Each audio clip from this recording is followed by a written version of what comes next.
अरहन्ताणं नमो सिद्धाणं नमो आयरीयाणं नमो वज्रायाणं नमो लोये सवसावणं। पंच परमेष्ठी भगवंतों की, गणाचार्य भगवान विराग सागर जी महामुनराज की, भट्टाचार्य भगवान गुरुवर विशुद्ध सागर जी महाराज की।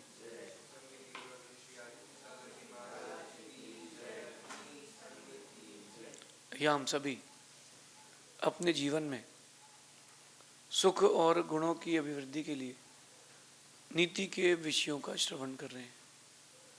नीतिकार हमें सिखाते हैं कि खुश रहना चाहिए। अक्सर व्यक्ति दुखी कब होता है? जब वो प्राप्त हुई चीजों में सेटिस्फाइड नहीं होता। देखो, आपको आपकी भाग्य से, कर्म से माता पिता मिले हैं। आपके स्ट्रेस को कम करने वाली, जिनकी शादी हो गई उनसे बात कर रहा हूँ, आपके लिए एक जीवन के लिए बहुत बड़ा आधार यानी पत्नी मिली है। पत्नी आपके जीवन का बहुत बड़ा आधार है। आपको आपकी संतति को आगे बढ़ाने के लिए बच्चे मिले हैं, सब कुछ है। लेकिन प्राप्त हुई चीज़ों में आप सेटिस्फाइड नहीं होते हो, और सेटिस्फाइड नहीं होते हो इसलिए दुखी रहते हो। खुशी बहुत दूर चली जाती है आपकी। क्यों? ऐसा क्यों करें? जो कोई भी चीज़, जो कुछ भी आपको मिल रहा है, एक बार उसमें सेटिस्फाइड तो हो। मेरी बात को ध्यान से समझना। पुरुषार्थ बंद नहीं करना है, लेकिन जो चीज़ें तुमको मिल रही हैं उसमें सेटिस्फाइड तो हो। अगली बार और अच्छा नया पुरुषार्थ करो, लेकिन सेटिस्फाइड तो हो। आपने कोई बिजनेस किया, बिजनेस करने के बाद आपने सोचा था कि इस साल की या इस महीने की मेरी इनकम 5 लाख रुपए होगी मेरे बिजनेस से, और उस साल 4 लाख हुई।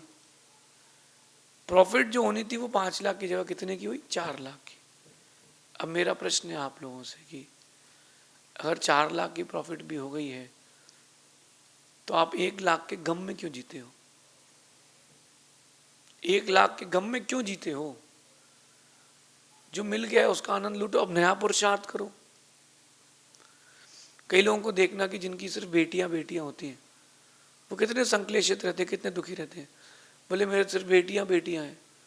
अरे बहुत अच्छा है जिसकी बेटियां बेटियां हैं। बेटियों का विवाह करो, अपना स्वतंत्र हिस्सा से आनंद लो। बेटे का तो जिंदगी भर करना पड़ता है, बेटी का शादी तक करना पड़ता है, और बेटा तो शादी हुई और बहू का, लेकिन बेटी मरते दम तक तुम्हारी रहेगी।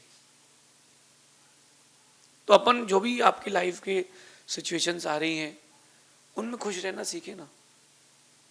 क्यों दुखी क्यों रहें? थोड़ा थोड़ा कुछ हुआ नहीं कि अपन दुखी हो जाते हैं। नहीं, दुखी मत हो, और ज़्यादा की चाहत में उसको मत छोड़ दो जो तुम्हारे पास है। मेरे साथ हुआ है, मैं आपको बताता हूँ।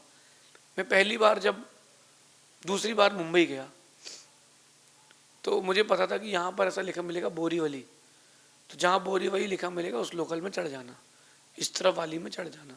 इतना मैंने एजेंट से समझ लिया कि लोकल में कैसे बैठते हैं।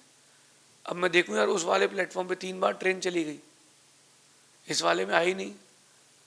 उसने कहा था खड़े रहना, अपने आप आपको ट्रेन मिलेगी। पेशेंस नहीं था मेरे पास, 5 मिनट तक तो मैं खड़ा रहा। मैं उस वाले प्लेटफॉर्म पे पहुंचा, पुल क्रॉस करके ट्रेन इधर आ गई।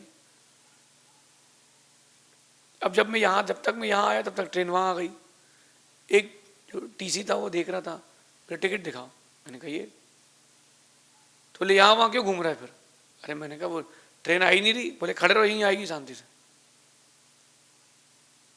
मैं अपने आप में कंट्रोल नहीं कर पा रहा था, और मुझे ज़्यादा नॉलेज भी नहीं थी।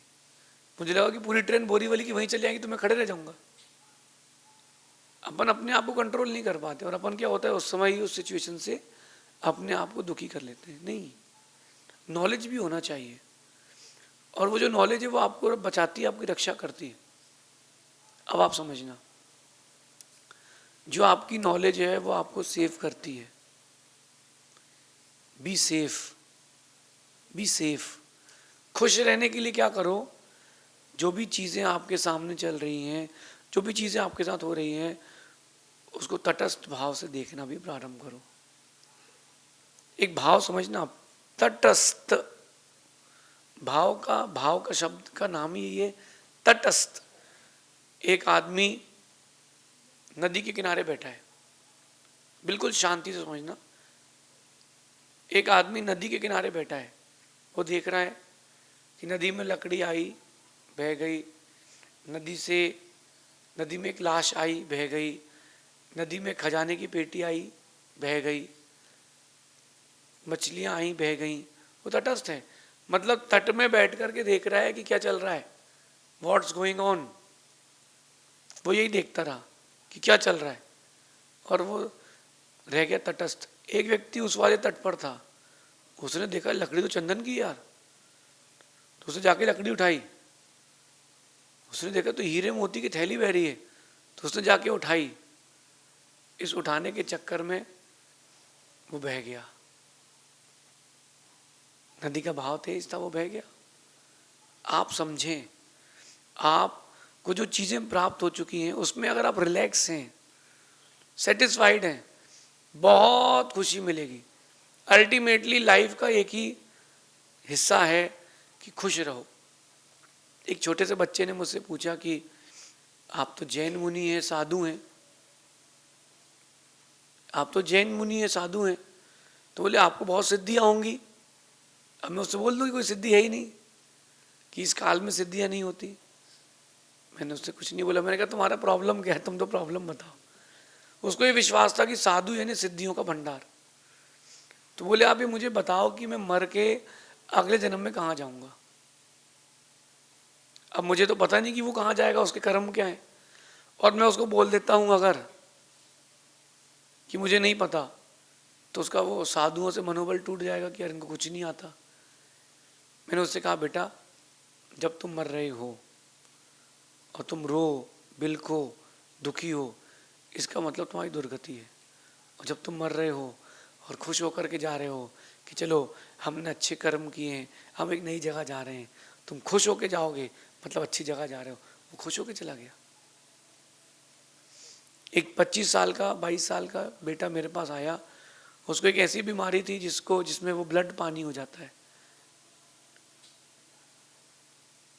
वो बहुत दुखी था। बोले मुझे जिंदगी क्या मरने के लिए मिली, दुखी होने के लिए मिली।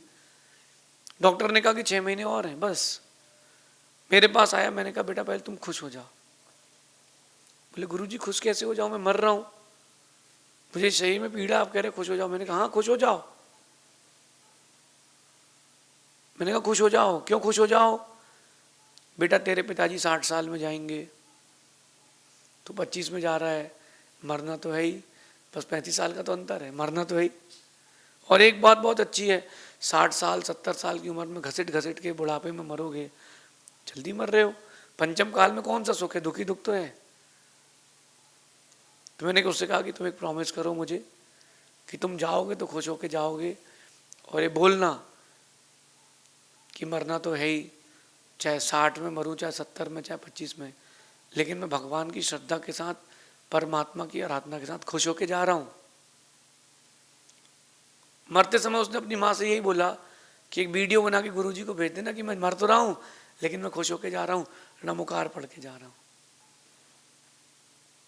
यही सार है। आप पूरी जिंदगी पैसा कमाने में, लोगों के सामने अपने आप को अच्छा प्रेजेंट करने में, इन्हीं सारी चीज़ों में लगा देते हो, और आखिरी में खुद को दुखी करके मर जाते हो। खुश होना सीखो, खुश होना सीखो। जितना आप खुश रहना सीखेंगे उतना आपका आने वाला वक्त अच्छा होगा। लेकिन क्या बताएं, वही पुरानी घिसी पिटी जिंदगी में वापस पहुंच जाते हो। कितनी अच्छी आपको बाइसिकल्स दिलाई जाए, वही पुरानी, तुमको तो एटलस की चलाना है तो अब चलाओ, घसीटो। पिता ने तुमको गियर वाली बाइसिकल दिलाई है, नहीं हमको तो अपनी वो बचपन वाली चलाना है, तो चलाओ भी, अब क्या कर सकते हैं, जिसमें आगे मिक्की माउस बनाए, चलाओ। नीतिकार कह रहे हैं जो प्राप्त है उसमें खुश रहना सीखें। जिस दिन आपको मन में आ जाए या आपको दिखने लग जाए मैं बिना किसी कारण के खुश हूं, कोई पूछे क्यों, क्या होगा, क्या बात होगी आज बहुत खुश हो, बोले मैं तो हमेशा खुश रहता हूं। अकारण, बिना किसी कारण के तुम्हारे चेहरे पर मुस्कुराहट रह जाए, बस समझ लेना तुम इंसान बन चुके हो। बिना किसी कारण के अकारण खुश रहना सीखो। चेहरे पर एक हल्की सी स्माइल हमेशा रहना चाहिए। ये स्माइल आपके स्ट्रेस को खत्म कर देती है। बहुत सारे प्रकल्प रहते हैं, बहुत सारी चीज़ें आप लोगों के दिमाग में चलती रहती हैं, व्यापार की, परिवार की, धर्म की, सोशल एक्टिविटीज़ की, समाज की, चलने दो। ये अलग चीज़ है, तुम्हारे अंदर की अलग चीज़ है। थोड़ा मुस्कुरा के, खुश होकर के। काम बिगड़ जाए तो भी कोई बात नहीं, काम बन जाए तो भी कोई बात नहीं, चलो ठीक, it's okay, all is well, it's okay, all is well. जो प्राप्त है उसमें खुश रहने का प्रयास करें, खुश रहना सीखें। लेकिन मैं ये नहीं कह रहा कि पुरुषार्थ बंद कर दें, पुरुषार्थ बंद भी ना करें, मगर प्राप्त हुई चीज़ों में खुश भी तो रहें। मेरी शादी ज़बरदस्ती कर दी, एक व्यक्ति कहता है पत्नी से अपनी की, मेरी शादी ज़बरदस्ती हुई, मुझे तुम्हारे साथ शादी नहीं करना थी। तो पत्नी ने कहा तो आपकी इच्छा क्या है? तो तलाक तो दूंगा नहीं, बस ऐसे ही रहो। पत्नी कहती ठीक है। पत्नी उसमें भी खुश थी, ठीक है, पति अगर मुझे नहीं चाहता तो कोई बात नहीं। उसने बड़े पुरुषार्थ के बाद पति से बोला कि कम से कम, रियल स्टोरी सुना रहा हूँ आपको मैं, कि तुम मुझसे खुश नहीं हो, कोई बात नहीं, मुझे एक बच्चा दे दो, मैं अपने बच्चे के साथ खुश रहूँगी। उसने उसकी बात मान करके एक बच्चे का प्लान कर लिया, वो अपने बच्चे के साथ खुश है। 20,000 रुपये उसका खर्चा है बेटे और पत्नी का, और 2 लाख रुपये महीने खर्चा है पति का, उसमें खुश है 20,000 में। उसने स्वीकार लिया है कि हाँ मेरे साथ ऐसे ही होना है। यही है लॉ ऑफ एक्सेप्टेंस, स्वीकारता का सिद्धांत। जो भी लाइफ में चल रहा है, पुरुषार्थ बंद मत करो, लेकिन एक्सेप्ट तो करो कि मेरे साथ ये होना था, मैंने पुरुषार्थ किया और मेरे साथ ये होना था तो हो गया। माना कि किसी कंपटीशन में आपने अपना सब कुछ भेज दिया, बाद में मालूम चला कि एक शब्द खिसक गया, कोई बात नहीं, लॉ ऑफ एक्सेप्टेंस, स्वीकारो, हाँ ये मेरे साथ होना था, ये मेरे साथ हो गया, बी हैप्पी। थोड़ा सा चेहरे पर मुस्कुराहट रखें, थोड़ी सी और, थोड़ी सी और, बस। जो लोग मुस्कुराते नहीं हैं उनके पास लोग आते नहीं हैं। व्यापारी भी हो थोड़ा मुस्कुरा के, जॉब कर रहे हो थोड़ा मुस्कुरा के, आप किसी के बच्चे हो थोड़ा मुस्कुरा के, फैमिली में रहो थोड़ा मुस्कुरा के। आप दुखी रहोगे, आपके साथ के लोग दुखी रहेंगे। आपको देखो, आप एक प्रैक्टिकल दिखाता हूँ, आप मेरे पास आए और मैं यूँ खुश होकर के बैठा हूँ, तो आप भी खुश होकर के मिलते हो, और मैं यूँ बैठा हूँ तो आप बोलोगे यार क्या हो गया, मुझे देख करके आप भी उदास हो जाओगे। अगर तुम दुखी रहते हो तो तुम दूसरों को भी दुखी करते हो, अगर तुम खुश रहते हो तो तुम दूसरों को भी खुश करते हो। और आप खुश रहना चाहते हो तो पुरुषार्थ करें, लेकिन सेटिस्फाइड रहें। अपने पुरुषार्थ को हर बार 200 गुना करें। मैं पुरुषार्थ बंद करने के लिए नहीं कह रहा हूँ। आज आपने 100 रुपये कमाया, कल 200 कमाओ। आज आपने लाख रुपए कमाया, कल 1.5 लाख कमाओ। पुरुषार्थ करो, लेकिन दुखी होके मत करो, खुश होके करो। अपन ने कोई प्रोग्राम ऑर्गेनाइज किया, सक्सेस हो गया है तो मुस्कुराओ, सक्सेस नहीं हुआ तो भी मुस्कुराओ। हमारा फर्स्ट अटेम्प्ट था, हमने पूरा प्रयास किया, नहीं हुआ कोई बात नहीं, अगली बार देखेंगे। जब कोई भी खिलाड़ी हर दिन मैच नहीं जीतता, इतना ही बड़ा व्यक्ति क्यों ना हो, हर दिन उसके फेवर में नहीं होता। राम के खिलाफ दिन गए कि नहीं गए, महावीर भगवान के खिलाफ दिन गए कि नहीं गए, भगवान पारशनाथ हैं, ऋषभ देव हैं, इनके खिलाफ दिन गए कि नहीं गए। यानी कर्म का उदय आया कि नहीं आया, आया ना।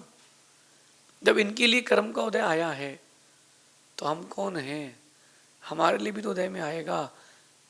फेस करेंगे, फेस करके आनंद लेंगे, लेकिन अपने चेहरे से मुस्कुराहट नहीं जाने देंगे।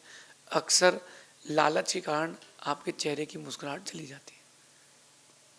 कोई बहुत सुंदर, आपने अगर कोई माना इन्फ्लुएंसर है, उसने बहुत सुंदर वीडियो बनाया, कंटेंट बनाया, और सोच के डाला कि परफेक्ट टाइमिंग, परफेक्ट वीडियो, इसके इसके 100 के तो व्यूज जाएंगे ही जाएंगे, और 100 भी नहीं आए, 100 भी नहीं आए तो 100 भी नहीं आए तो क्या करोगे बताओ?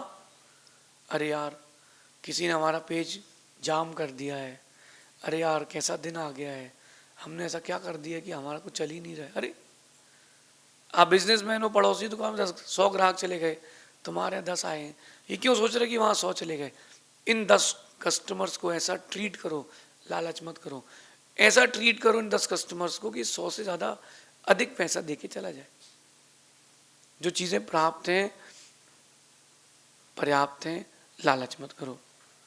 लालच करने से आप खुद को नुकसान पहुंचाते हो। एग्जाम देकर के आए, एक्सपेक्टेशंस, बिजनेस किया है, एक्सपेक्टेशंस, आपने फैमिली बढ़ाई है, एक्सपेक्टेशंस कि लड़का हो जाए, लड़की हो जाए, आपने किसी दोस्ती करी, उससे एक्सपेक्टेशंस, आपने कोई बिजनेस मॉल बनाया है कि मेरी दुकान इतने लाख की बिक जाएंगी, एक्सपेक्टेशंस,